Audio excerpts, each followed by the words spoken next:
কামাল হাকিমের জুমার নামাজের পরে আল্লাহ জিয়াদের উদ্দেশ্যে সূরা ফাতিহা সূরা ইখলাস দরুদ শরীফ আল্লাহ ইস্তেগফার যা কিছু তেলাওয়াত করেছি তুমি ভুল ত্রুটি ক্ষমা সুন্দর দৃষ্টি দেখে তোমার শাহী দরবারে কবুল আর মঞ্জুর করো।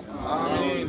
ইয়া আল্লাহ ইয়া সব কুল দিন দিকে প্রথম জায়গার মদিনা আহমদ মুস্তাফা মুহাম্মদ মুস্তাফা সাল্লাল্লাহু আলাইহি ওয়াসাল্লাম খাস করে আল্লাহ এই কবরস্থানে যত কবর আছে তাকে কি আল্লাহ কবুল করুন আল্লাহ ইয়া হরিয়া আল্লাহ আল্লাহ খাস করে আল্লাহ শহীদ আল্লাহ শ্রাবণের আর ভাগ্যমতি আদি বিশেষ করে আমিন। আল্লাহ এই আন্দোলনে আরো যারা শহীদ হয়েছে শহীদ আবু সাইদ শহীদ কাউসার পর্যন্ত আল্লাহ যতজন শহীদ হয়েছে আল্লাহ সকলে আরো মোবারক হাদি বকশিশ করিয়া দিবেন আমিন। আল্লাহ সকলকে আল্লাহ শহীদের উচ্চ মর্যাদা দান করিয়া দিবেন আল্লাহ সকল শহীদের পরিবারকে আল্লাহ সবর ইখতিয়ার করার তৌফিক দান করিয়া আমিন। আমরা যারা হাত তুলেছি আমাদের মা বাপ দাদা দাদি নানা নানি যারা আল্লাহ কবর পাঠিয়েছেন সকলকে আমাদের মাফ করিয়া দিবেন আমিন। আমাদের সবাইকে আল্লাহ কবুল করিয়ে নিন আল্লাহ তাআলা আল্লাহ খারিকালকে মুহাম্মদ নূর আশি ওয়া আলিহি ওয়া সাহবিহি আজমাইন সুবহান রাব্বিকা রাব্বিল ইজ্জাতি আম্মা ইয়াসিফুন ওয়া সালামুন আলাল মুরসালিন ওয়া আলহামদুলিল্লাহি